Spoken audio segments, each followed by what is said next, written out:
Hi, I'm glad you have joined us for the fourth and final session of the Equipping Pastor, the Equipping Church.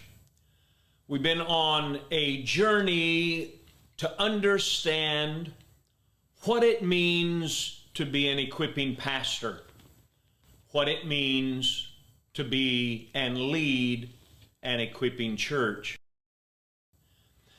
I love the Pauline epistles, Ephesians, Philippians, Colossians, those passages, those letters I read often and find myself there. When you read the book of Colossians or the letter to the Colossians, you'll find Paul's direction, foundation for that letter is the Christ of the church.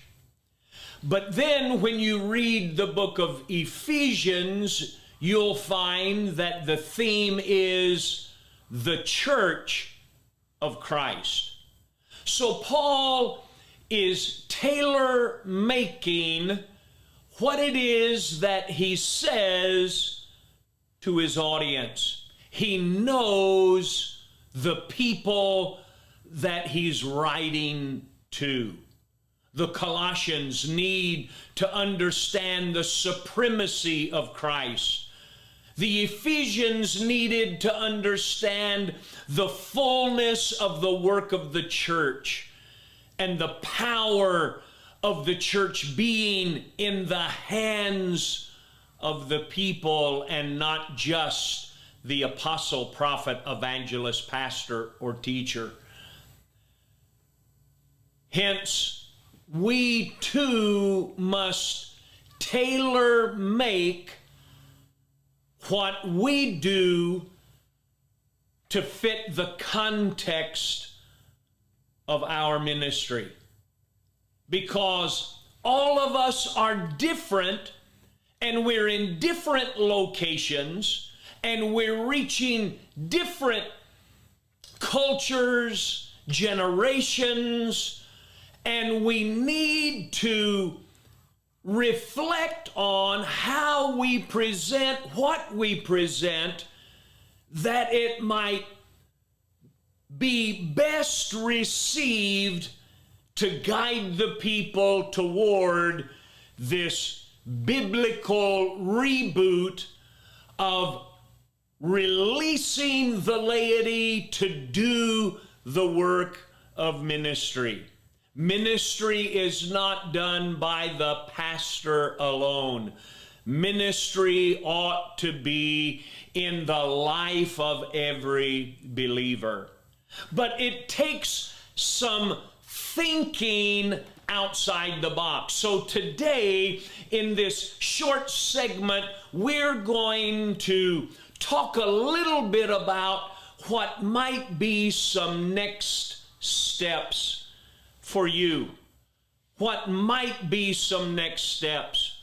So I'd like for you to take a piece of paper and draw out 9 dots, just like you see on the screen behind me. Just take a pen or a pencil and a clear sheet of paper and place 9 dots there. Now I'm going to move over to my paper, and I want you to look how that I have created my dots.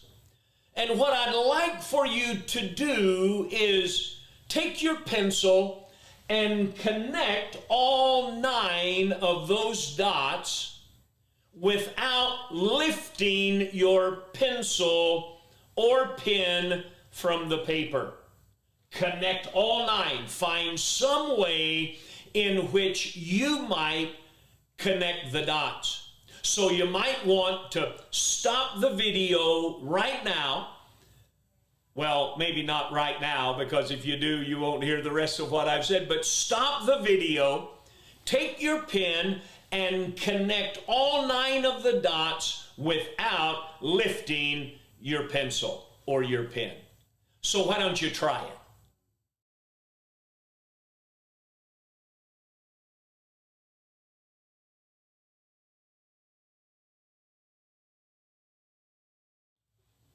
Now that you have returned,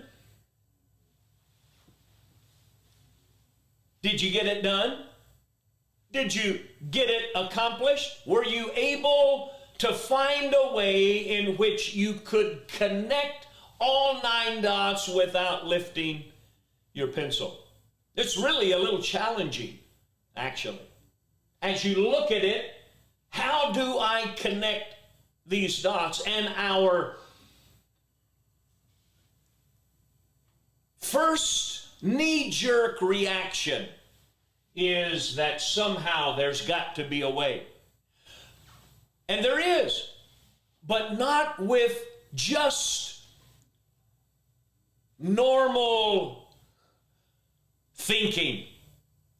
You've got to become creative. You need to maybe enlist someone to join you that might help you think outside the box. That's a term that's used, I believe, a little too frequently, but in this case, I'm going to use it. We must not be driven by what's inside the walls of our church, not driven by what we've done throughout the years that are within the context of those 4 dots, but we've got to think outside. So follow me here. We're coming from the top right-hand corner, and we're coming down. Then we're going up, outside the box, down, outside the box, and over. You see that? Now again, thinking outside the box is a term that's used that I believe people say, and they really, I don't know, they've got this connotation with that causes them to think that they are thinking more broadly than what someone else would think. But really, we do at times need to think creatively. How can we do what we do and yet not compromise the message? Because the methods are always changing as we are applying what it is that we have learned to the context in which we are serving. To the context in which we are serving. Here's what I just did. Again, we've started over here. We've come down. We've gone up. We've come down outside the box, and we've connected them. Now, think about this one. Here's another way in which you might connect all 9, but it takes place outside the lines.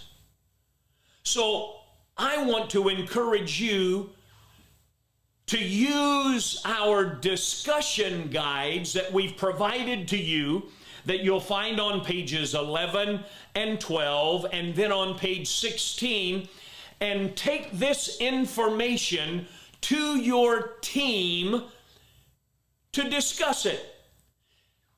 And it will give you, as you discuss these things within the context of your team, it gives you a broad cross-section of your church. And hopefully your team is not filled with people that are just like you, that are thinkers like you, but are different kinds of thinkers. They're younger, they're older, they're middle age, they're men, they're women, because all of us think and process things differently. So as we bring our team together and we process the information that we have received, we together can come up with a plan as to how we might apply what we've learned to the context we find ourselves serving in ministry.